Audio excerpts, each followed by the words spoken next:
লোকসভা নির্বাচনের আগে বিজেপির বড় স্ট্র্যাটেজি রাম মন্দির উদ্বোধন। হিন্দুত্বের পালে হাওয়া দিতে রামলালার প্রাণ প্রতিষ্ঠায় নরেন্দ্র মোদী। আমন্ত্রিতদের তালিকায় কে নেই? দেশের বড় সব শিল্পপতি, বলিউড তারকা থেকে সব দলের রাজনৈতিক নেতারা। উদ্বোধনে যাবেন বিরোধী দলের নেতারা। এবারের Lok Sabha vote NDA versus India, কিন্তু অযোধ্যায় রাম মন্দির উদ্বোধনে যাওয়া নিয়ে বিরাট নজর রাজনৈতিক মহলের। কারণ রাজনৈতিক মহলের মত, রাম মন্দির বিজেপির হিন্দুত্বের তাস। ভোটের আগে রাম মন্দির উদ্বোধন বিজেপির কৌশল। উদ্বোধনে না গেলেও লাগবে রাম বিরোধী তকমা। উভয় সংকটে বিরোধী শিবির। তবে বরাবরের বিজেপি বিরোধী সিপিএম স্পষ্ট জানিয়ে দিয়েছে তারা যাচ্ছেন না অযোধ্যায়। आमंत्रण हम स्वीकार किए, उसके बाद हमने उन्होंने पूछा नहीं आएंगे या नहीं आएंगे, तो उसको जवाब नहीं दिया।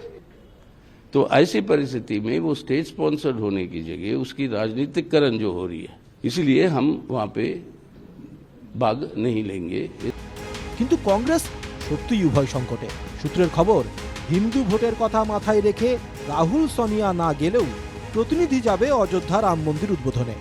কিন্তু তৃণমূল কি করবে? রাম মন্দির উদ্বোধনে যাচ্ছেন না মুখ্যমন্ত্রী। খবর তৃণমূল সূত্রে, রাম মন্দির নিয়ে রাজনীতি না পছন্দ মমতার।